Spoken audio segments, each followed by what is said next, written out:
family, friends, fellow residents of the great state of Louisiana, thank you for the privilege and the opportunity to come and speak with you for just a few moments at the beginning of yet another important session for our people. You know, we are blessed. We as a people are blessed to live in the greatest country in the history of the world. And within that country, we are blessed to live within the greatest state within that country, the great state of Louisiana. One of the reasons I call us blessed to be citizens of this great country and this great state is we live in a state, we live in a country where our elected leaders work for us. During every election cycle, we have the right, we have the responsibility, we have the power to hire and fire those who represent us. Lest we ever take these privileges, these rights, these freedoms for granted. We need to only witness the turmoil across the world, especially in the Middle East, as people fight, sacrifice, protest, and at times even are willing to lay down their lives to gain some of these very same freedoms and liberties that we are often tempted to take for granted. We should never take for granted the fact that our leaders work for us, not the other way around. And that's what makes this session so important. Not every legislature, not every administration is entrusted with a very important responsibility every 10 years. After the census does its work, it is now the legislature's responsibility to redraw the lines within our state. Now, some describe this process as the elected leaders, the politicians, selecting their voters instead of the other way around. But in reality, the purpose of this session is far more important than that. Part of what makes our democracy so important is the sacred principle of one person, one vote. And for redistricting to truly achieve its purpose, it is important that we continue to uphold that responsibility in the process of these next 3 weeks.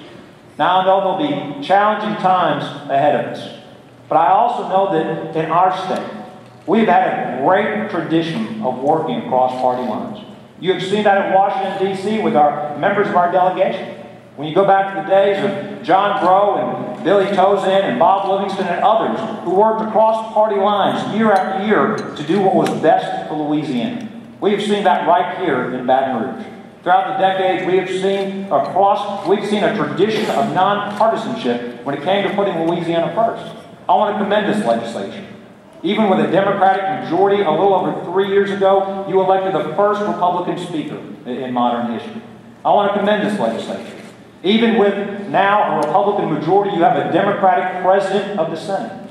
In the Senate, you've now got a Republican chairman of the Finance Committee. In our House, even with a Republican majority, you've got a Democratic chairman of your Appropriations Committee. And the list goes on and on and on. This is a practice that confounds those in Washington, D.C. and other state capitals where they recognize themselves by their party allegiance first, instead of recognizing themselves as Americans first.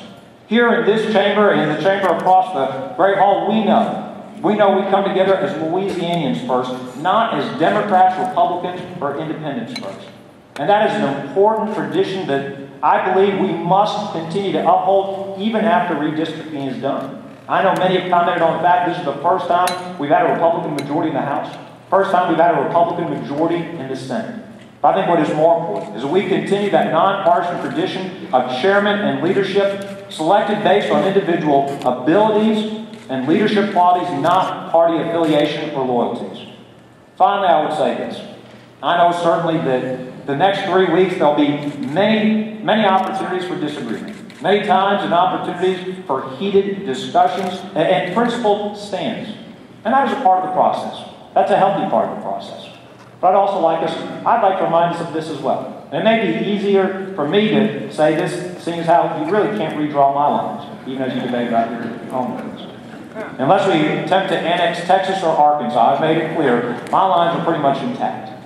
But I do think it's important to remember, even as we go through this process, at the end of this process, we will heal our wounds and we will come together again. And we will come together again in another important session just weeks from now. We will again be in this chamber. And on that session, despite whatever disagreements may happen over the next 3 weeks, it will be important for us to come together to work for the good of our state and our people. We have many important challenges and opportunities ahead of us to continue to improve education, to continue to grow our economy, to continue to invest in our infrastructure, to continue to build a better Louisiana for our children and grandchildren, so they don't have to leave home to pursue their dreams. So the next 3 weeks are important. It is important for us to uphold that principle of one person, one vote. It is important for us to do this redistricting process as openly, as transparently, as fairly as possible. And when it's said and done, we will come together as one group to do what is best for our state. I want to thank you for your work. I want to thank you for the sacrifices you make on behalf of our state. And may God continue to bless each and every one of you. May God continue to bless the great state of Louisiana, the greatest state and the greatest country in the history of the world. May God continue to bless the great people of the great United States of America. God bless you, and thank you for the privilege of allowing me to come and address you at the beginning of this important session, and thank you for the work that lies in front of you. God bless you all, and thank you all very much.